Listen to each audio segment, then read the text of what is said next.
Hai, selamat datang saudara, Shalom. Selamat datang dalam YouTube channel Gideon Simanjuntak dan Amanda Sivanya, dalam sebuah segmen yang setiap pagi jam 5 pagi kami muncul untuk menyampaikan kabar baik, kasih dari kerajaan surga, untuk menyampaikan betapa Tuhan mengasihi saudara dan saya. Sebelum kita masuk lebih dalam, mari sama-sama kita mau tundukkan kepala, kita mau bersatu di dalam doa. Kami mengucap syukur Tuhan untuk kasih setiamu, untuk anugerahmu, untuk kebaikanmu yang tidak pernah berkesudahan dalam hidup kami. Kami mau siapkan hati kami untuk diberkati oleh kebenaran firman Tuhan. Berbicaralah melalui hamba-Mu, sebab kami siap untuk mendengarnya. Hanya di dalam nama Tuhan Yesus kami berdoa dan mengucap syukur. Amin.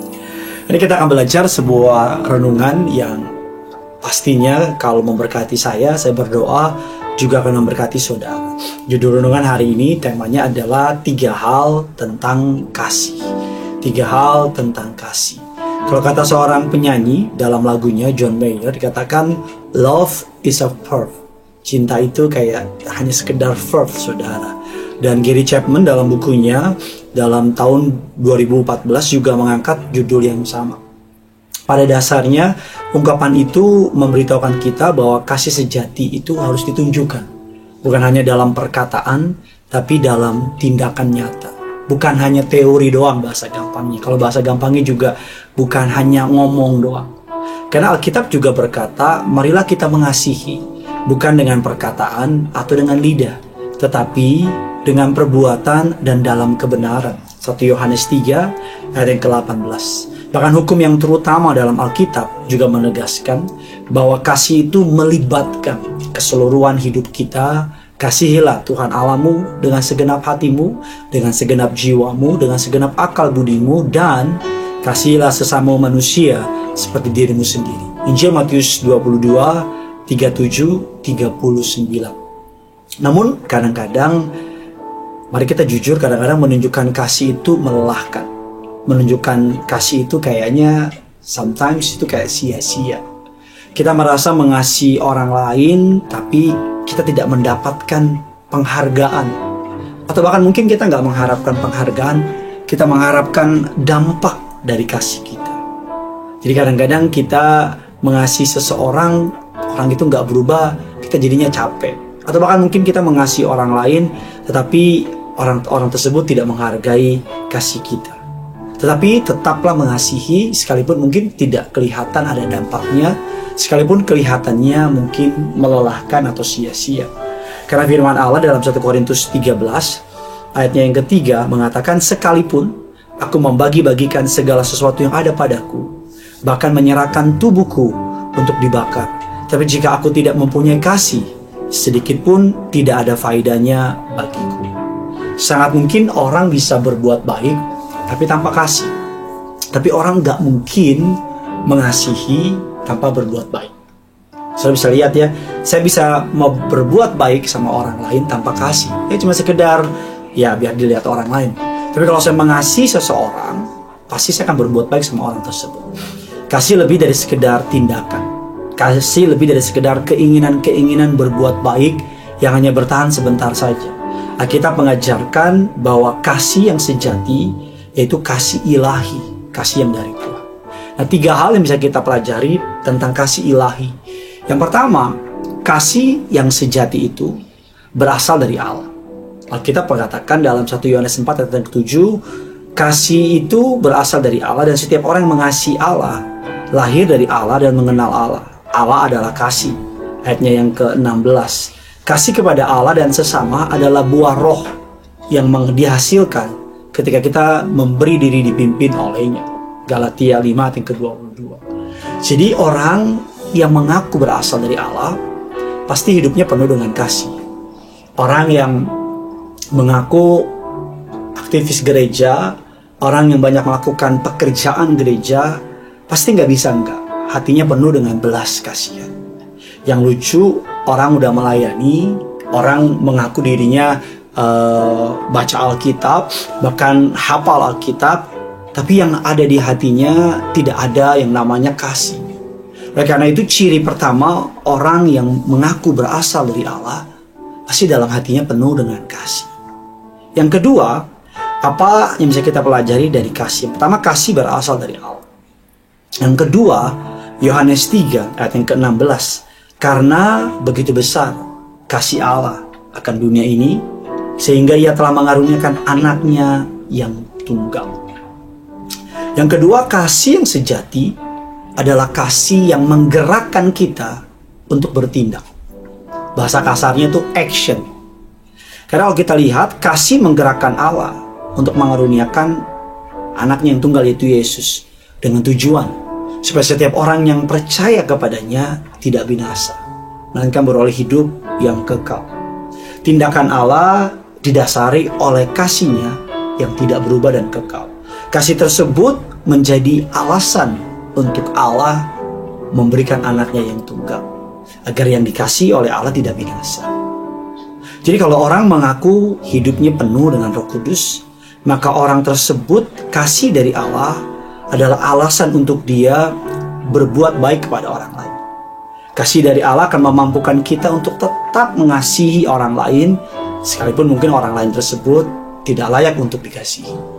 Kasih yang dari Allah akan membuat kita tetap percaya the best dalam hidup orang lain, di saat orang itu menjadi tidak layak untuk dikasihi. Oleh karena itu, yang ketiga, yang terakhir, kasih yang sejati, kalau kita melihat firman Allah, mengatakan bahwa kasih yang sejati dalam Ibrani 12 ayat yang kedua, bahwa Yesus Kristus tekun memikul salib, mengarahkan pandangannya kepada sukacita yang disediakan bagi dia. Yang ketiga, kasih yang sejati adalah kasih yang mengalir dari sukacita mengenal Allah dan mentaati dia. Ketika Yesus mentaati perintah Bapa, sekalipun dia harus memikul salib, ada hinaan, ada cacian, ada begitu banyak hal yang buruk, tapi Alkitab mengatakan dia mengarahkan pandangannya kepada sukacita yang disediakan bagi dia. Apa sukacitanya Yesus?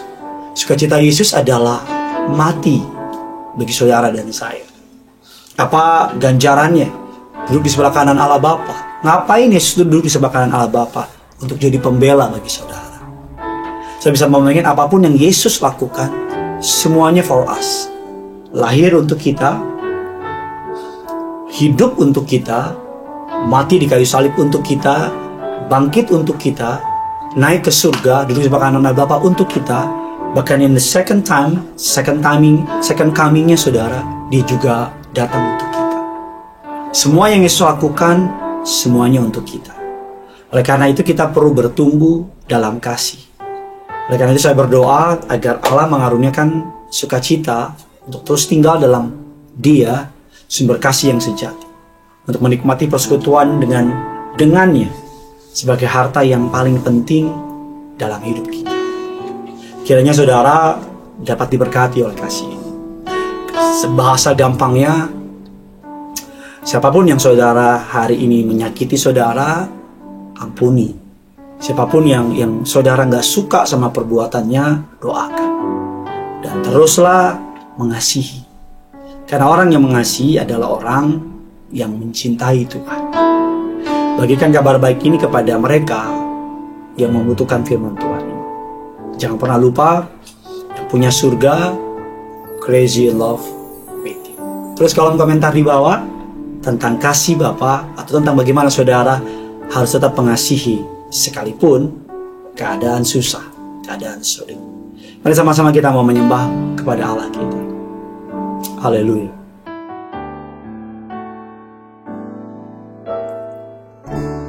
Kasih setiamu yang kurasakan lebih tinggi dari langit biru. Kebaikanmu yang telah kau nyatakan lebih dalam dari lautan. Berkat-Mu yang telah ku terima sempat membuatku terpesona. Apa yang tak pernah kupikirkan, itu yang Kau sediakan bagiku. Siapakah aku ini, siapakah aku ini Tuhan? Jadi biji mata-Mu, dengan apakah ku balas Tuhan selain puji dan sembah Kau? Siapakah aku ini Tuhan? Siapakah aku ini Tuhan? Jadi biji mata-Mu, dengan apakah ku balas Tuhan selain puji dan. Mari sebulan bawa hati, bawa iman. Siapakah aku ini?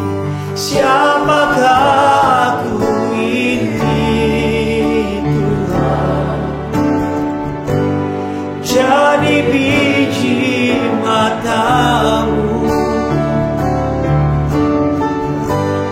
dengan apakah ku balas Tuhan selain puji dan sembah Kau?